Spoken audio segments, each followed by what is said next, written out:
Hey, Caleb and later, we're going to read The Big Brag. It's another story in that book, You're the Turtle, but it's a story that Caleb likes to read, so we're going to read it. It's a good story. See, it's got a rabbit in it. Here we go. The rabbit felt mighty important that day on top of the hill in the sun where he lay. He felt so important up there on that hill that he started in bragging his animal's will. And he boasted out loud as he threw out his chest, "Of all the beasts in the world, I'm the best. On land and on sea, even up in the sky, no animal lives who is better than I." "What's that?" growled a voice that was terribly gruff. "Now why do you say such ridiculous stuff?" The rabbit looked down and he saw a big bear. "I'm the best of the beasts," said the bear, "and so there." "You're not," snapped the rabbit. "I'm better than you." "Puh!" the bear snorted. "Again I say puh." It's supposed to say poo, but whatever. Puh. "You talk mighty big, Mr. Rabbit, that's true. But how can you prove it? Just what can you do?" Thought the rabbit. "Now, what can I do?" He thought and he thought. Then he finally said, "Mr. Bear, do you see these two ears on my head? My ears are so keen and so sharp and so fine, no ears in the world can hear further than mine." "Humph!" the bear grunted. He looked at each ear. "You say they are good," said the bear with a sneer. "But how do I know just how far they can hear?" "I'll prove," said the rabbit. "My ears are the best, so you sit here and watch me. I'll prove it by test." Then he stiffened his ears till they both stood up high, and they pointed straight up at the blue of the sky. He stretched his ears open as wide as he could. "Shh! I'm listening," he said as he stood. He listened so hard that he started to sweat, and the fur on his ears and his forehead got wet. For 7 long minutes he stood, then he stirred, and he said to the bear, "Do you know what I heard? Do you see that far mountain? It's 90 miles off. There's a fly on that mountain. I just heard him cough. Now, the cough of a fly, sir, is quite hard to hear when he's 90 miles off, but I heard it quite clear. So you see," bragged the rabbit, "it's perfectly true that my ears are the best, so I'm better than you."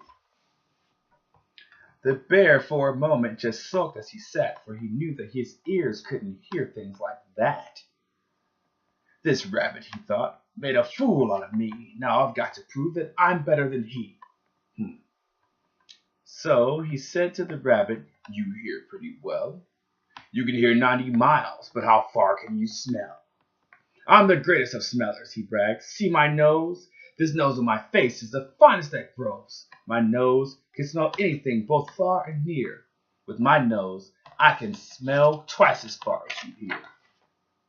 "You can't," snapped the rabbit. "I can," growled the bear. Then he snuck his big nose way up high in the air. He wiggled that nose and he snuffed. He sniffed and he snuffed. He waggled that nose as he whiffed and he wuffed. For more than 10 minutes he snapped and he snuffed. Then he said to the rabbit, "I've smelled far enough." "All right," said the rabbit. "Come now and tell exactly how far it is the smell that you smell."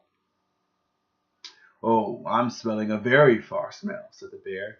"Away past that fly on that mountain out there. I'm smelling past many great mountains, beyond 600 miles or more to the edge of a pond. And way, way out there by the pond you can't see is a very small farm. On that farm is a tree. On that tree is a branch. On that branch is a nest, a very small nest where 2 tiny eggs rest. 2 hummingbird eggs, only half an inch long.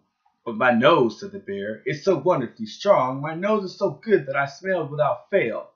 The egg on the left is a little bit stale.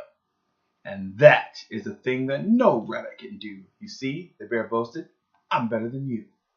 My smell is so keen that it just can't be beat." "What's that?" called a voice from way down by his feet. The bear and the rabbit looked down at the sound, and they saw an old worm crawling out of the ground. "Now, boys," said the worm, "you've been bragging a lot. You both think you're great, but I think you are not. You are not half as good as a fellow like me. You hear and you smell, but how far can you see? Now I'm here to prove, you big boasting guys, Your nose and your ears aren't as good as my eyes. And the little old worm cocked his head to one side, and he opened his eyes, and he opened them wide.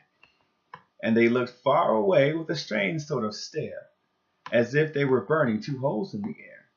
The eyes of that worm almost popped from his head. He stared half an hour till his eyelids got red. "That's enough," growled the bear. "Tell the rabbit and me, how far did you look, and just what did you see?" "Well, boys," the worm answered, "that look that I took was a look that looked farther than you'll ever look. I looked across the ocean way out to Japan, for I can see farther than anyone can. There's no one on earth who has eyesight that's finer. I looked past Japan, then I looked across China.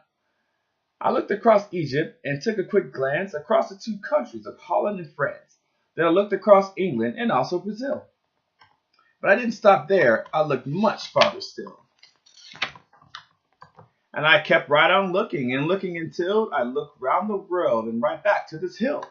And I saw on this hill, since my eyesight's so keen, the two biggest fools that have ever been seen. And the two fools I saw were none other than you, who seem to have nothing else better to do than sit here and argue who's better than who." And the little worm gave his head a small jerk, and he dived in his hole and went back to his work. Dang, son. Got him good, right? Don't brag. Pretty simple lessons in the book. I like this book. All right, guys. I will see you later.